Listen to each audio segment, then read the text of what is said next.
Rob Font and Marlon Cheeto Vera in the UFC Bantamweight division. The fight just got announced yesterday. Now, this is going to be a very, very good fight because Rob Font, he's been doing very good in the UFC. 9 wins and 4 losses in the promotion. He was on a very, very good win streak, beating the likes of Cody Garbrandt by unanimous decision, knocking out Marlon Moraes, beating Sergio Pettis, the Bellator champion, and then now he's fighting Marlon Cheeto Vera. Before that, he did lose to Jose Aldo, one of the all-time greatest fighters in the UFC's history. Now he's going to fight Cheeto Vera, who already fought Jose Aldo as well. Both guys right here have lost to Jose Aldo by a decision, but Cheeto Vera is a solid guy. He beat Frankie Edgar by that front kick knockout. He sort of beat Sean O'Malley with the leg kicks and things like that. He beat Brian Kelleher, and he's beaten a lot of other solid guys. I think this is going to be a good one.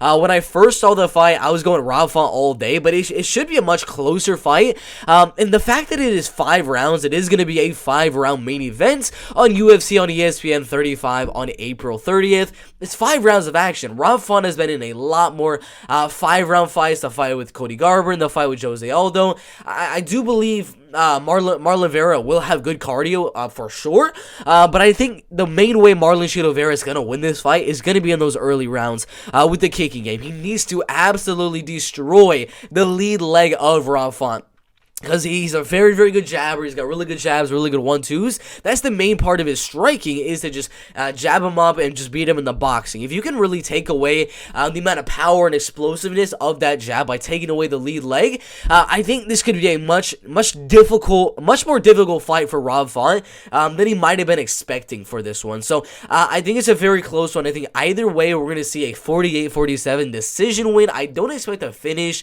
from Marlon Vera. I don't expect a finish from Rob Font. Jose Aldo didn't finish either guy. They're both good at just not getting finished. I believe both have been finished in the past, but we're not going to see a finish here. I think Marlon has a very, very good shot of winning if he can implement the kicking game very, very early to kind of wear on the body and the legs of Rob Font. But I don't think that game plan is going to be so super, super effective, because as he's landing those leg kicks, he's going to be eating that jab to the face. So it's a good fight here in the bantamweight division. Very, very solid prospects. Rob coming off a loss. Cheeto Vera, I believe he's coming off a win. I'm forgetting against who. We might have to go on to Tapology, but they're both coming off some solid fights, fighting some really, really solid guys. I mean, they only really lost to recently Jose Aldo, and that is really, really saying something for how good both of these guys are in this UFC bantamweight division. But yeah, Marlon, he's just, his boxing is nowhere near that of Rob Font. He's going to be a little bit less in terms of reach. The height is the same, but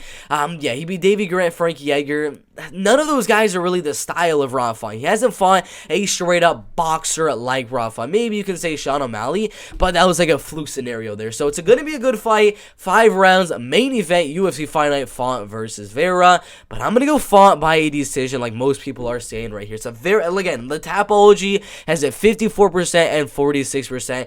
Should be a close one. I got Rob Font by a unanimous decision. Put your predictions down below in the comment section. Make sure to hit the like button, subscribe, and we'll see you in the next one. Let's go.